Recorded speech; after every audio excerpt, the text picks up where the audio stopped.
see. We can ask the crematorium staff. They'll handle it for a small fee." "That won't do," I said. My sister was afraid of water.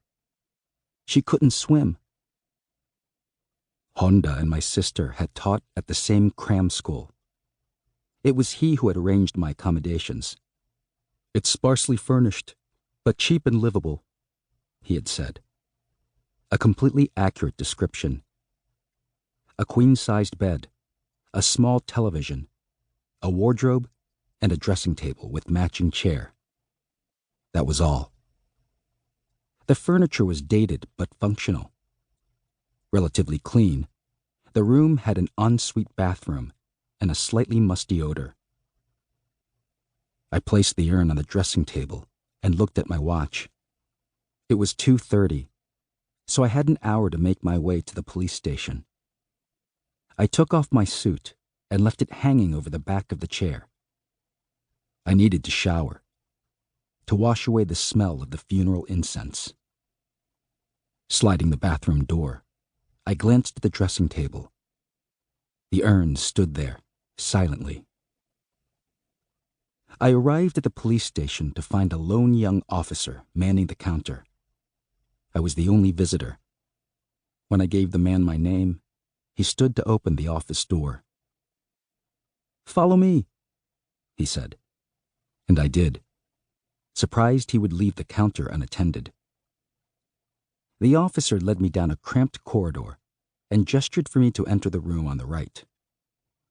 I knocked on the door twice, took a deep breath, and turned the knob. "Excuse me," I said. A middle-aged man sat behind a desk, piled high with folders. His hair was thinning, and he wore a faded black suit over a crumpled white shirt. For a police officer, the man dressed sloppily. The room we were in was windowless and smaller than I'd expected. Perhaps it was designed to make visitors feel claustrophobic. The desk ran from wall to wall, dividing the office in two. I wondered how the officer managed to get to his chair each morning. Did he climb over the desk or crawl underneath it? He looked at me. "Mr. Ren Ishida?" "Yes." "Please, have a seat."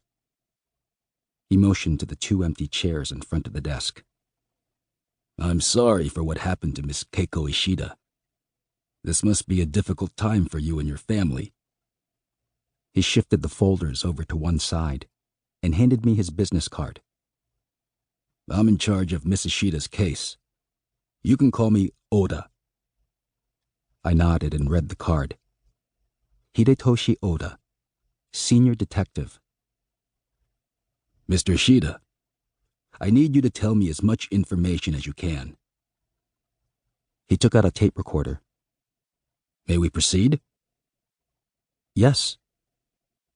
The detective pressed the record button, looked at his watch, and began a well-rehearsed script. He gave the time, date, and location of the interview before introducing himself and me. I confirmed my identity, and he started with the official interview. "Tell me about your sister," he said. "Were you two close?" "I suppose so. She called at least once a week," I answered. "When was the last time you spoke to her?" "Last Monday." He turned his table calendar to face me. "That would have been the 6th of June?" "Yes." "June 6, 1994, he muttered into the tape recorder. "And what did you talk about?" I stared at the blank wall behind him. "Nothing much. Just the usual stuff." "Can you be more specific?" I took a moment to recall our last conversation. What had we talked about? Yes, of course. We talked about my date. "Did you go out with Nae this weekend?" my sister asked. "Uh-huh," I answered. "The obligatory Saturday night date." "Where did you go?"